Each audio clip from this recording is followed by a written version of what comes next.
Rain tapped hard against the tall, tinted windows, blurring the view of the street below. The office smelled faintly of coffee and printer ink. Naomi Brooks stepped off the elevator at exactly 8:27 a.m., her black heels clicking on the polished floor of Bradford & Cole Consulting. She kept her steps steady, her breathing even. In her right hand, she held a white envelope, her resignation letter. It felt heavier than paper should. She walked past rows of cubicles, where early risers were already tapping at keyboards or pretending to be busy. Some glanced up, some didn't. She didn't slow down until she reached the corner office with glass walls and a view that screamed importance. Richard Cole sat behind his sleek desk, tie perfectly knotted, phone in hand. At 48, he had the easy confidence of a man who'd gotten away with too much for too long. Naomi knocked once.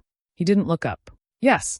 She stepped inside and placed the envelope in front of him. My resignation. Richard's eyes flicked from his phone to the envelope. He opened it slowly, like it was nothing urgent. His lips curved into a smirk as he read. Then came the sound, a short, sharp chuckle. Not amused, but mocking. You?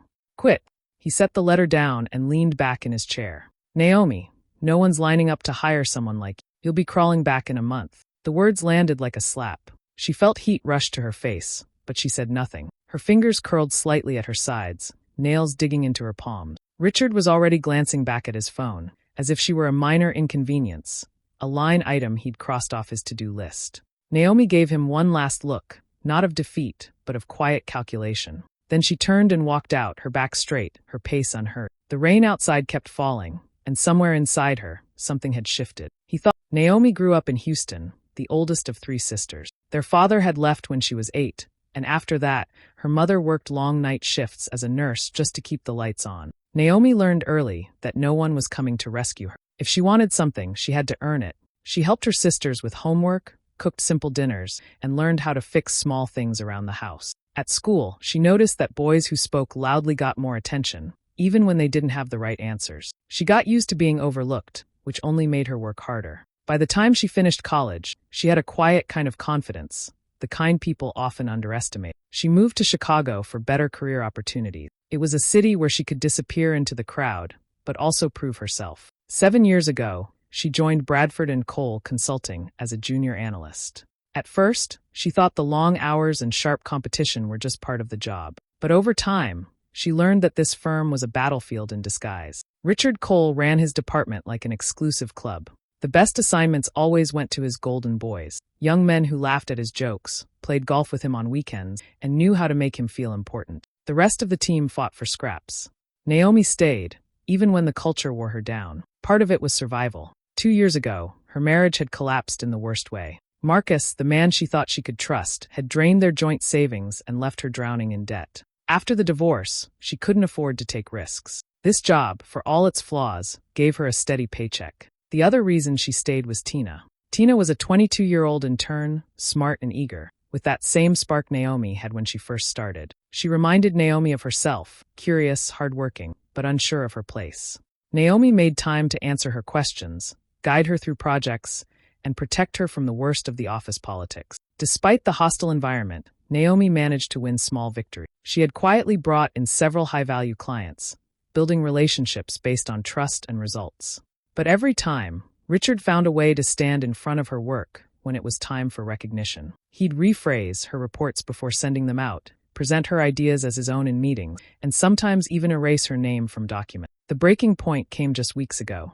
Naomi had spent 6 months leading a project for a major client, researching, planning, and refining every detail. When it was time for the big pitch, Richard insisted on doing the presentation himself. She sat in the back of the room, listening as he spoke about his strategy, his insights, and his vision. The client signed the deal. Everyone clapped.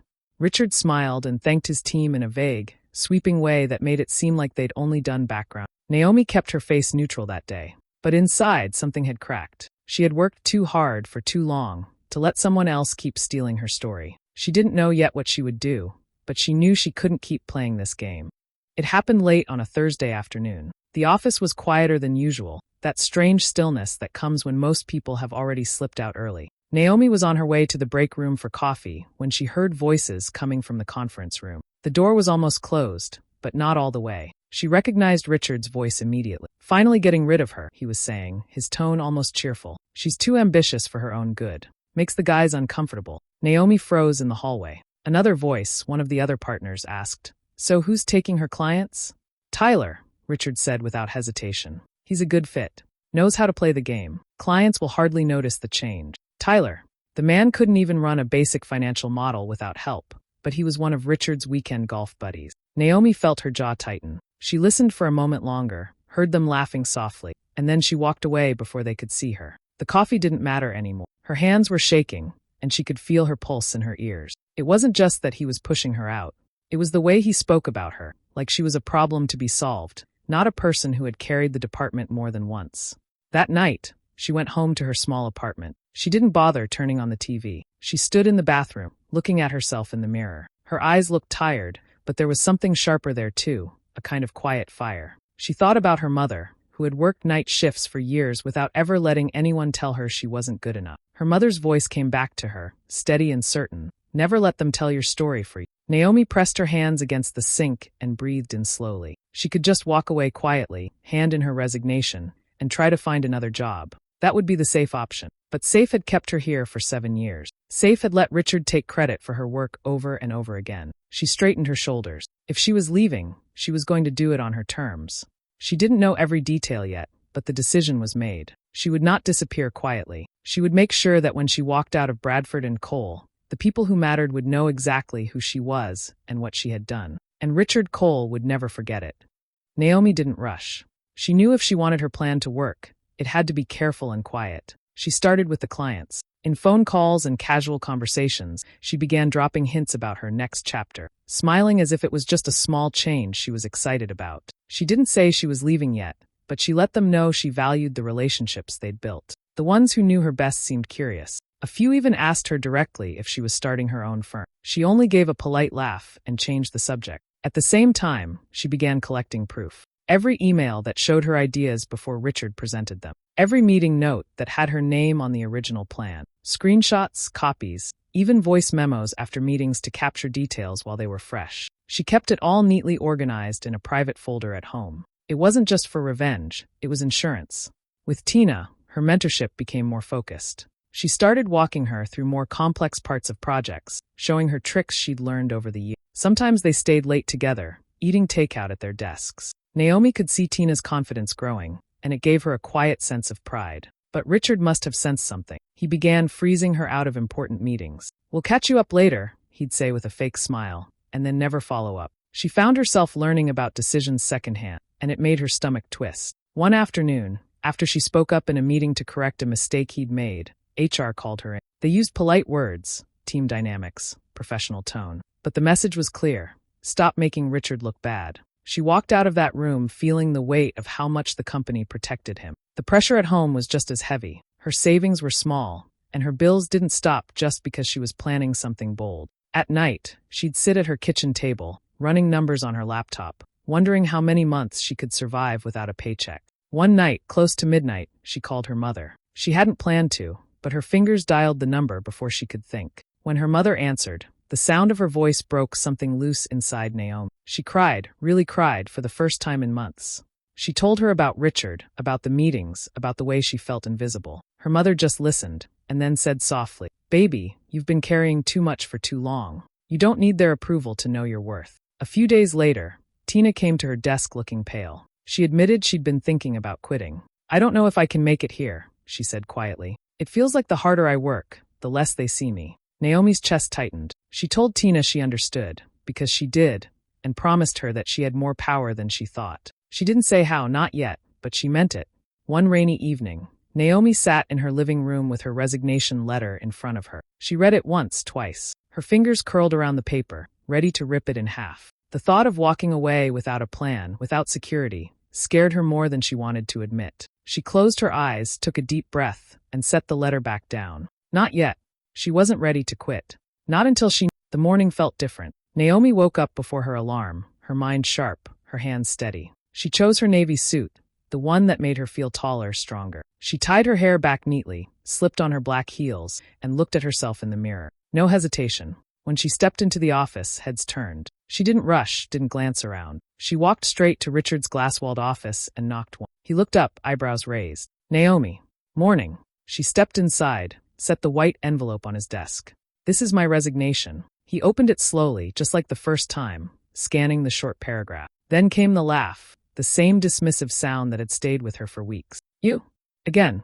Naomi, I told you you'll be back. The world's not lining up for." She didn't let him finish. "Thank you for your time here, Richard," she said calmly, turning toward the door. She didn't slam it. She didn't need to. By noon, she was seated in a private room at a quiet restaurant across town. She'd invited 5 key clients, people she'd worked with for years, people who trusted her. They arrived curious, some smiling, some suspicious.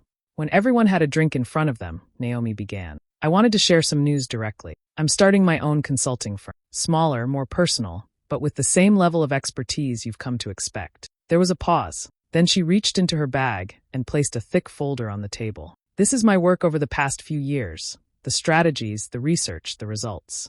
All mine."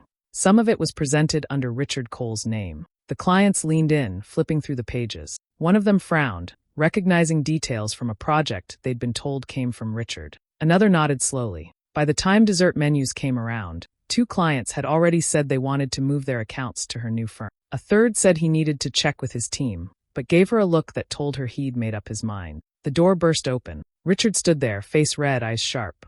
"Naomi, a word," he demanded. She didn't move. "We're in a meeting, Richard." He stepped inside, ignoring the others. "You're violating." She calmly slid another packet across the table, this one thinner, but heavier in meaning. "This is documentation of your conduct over the last 3 years, she said evenly. "Every instance of you taking credit for my work. I've shared copies with the clients here. They can decide for themselves who they want to work with." Richard froze. The clients stared at him, then back at her. The silence stretched. Naomi didn't fill it. She simply sat back, hands folded, eyes steady. Richard's mouth opened, then closed. Without another word, he turned and walked out. The room stayed quiet for a beat, then one of the clients smiled at her. "When can we sign the paperwork?" Naomi felt the tension leave her shoulders. This wasn't just leaving. This was winning. 2 weeks later, Naomi's life felt almost unrecognizable. Her new office wasn't big, just a bright space on the 4th floor of an old brick building, but it was hers. The walls were bare except for a single framed quote from her mother. "Never let them tell your story for you." The air buzzed with energy. The phone rang often, emails poured in, and a steady stream of coffee cups gathered on her desk. Tina sat at the desk by the window, typing quickly, her brow furrowed in concentration. Hiring Tina as her first employee had been the easiest decision Naomi ever made. Watching her handle client calls with growing confidence reminded Naomi exactly why she'd taken this risk. News about Richard had traveled faster than she expected. People in the industry whispered about the incident at the restaurant. Within days, she'd heard that Bradford and Cole had launched an internal investigation into his conduct. A few contacts hinted that some partners were already distancing themselves from him. Naomi didn't waste time thinking about revenge. She had work to do, and every new client meant proof that her decision had been right. Still, there was a quiet satisfaction in knowing the man who had once laughed at her was now struggling to explain himself. One Friday afternoon, the office door swung open, and her mother walked in. She wore her nurse's scrubs, still smelling faintly of antiseptic and hand lotion. Her eyes swept the room, taking in the desks, the papers, the hum of activity. "So this is your kingdom," her mother said with a proud smile. Naomi laughed and stood to hug her. For a moment, she felt like the little girl who used to wait up at night just to see her mother's tired face after a long shift. "I'm proud of you," her mother said softly. "Not just for leaving, but for building something. For yourself. For others."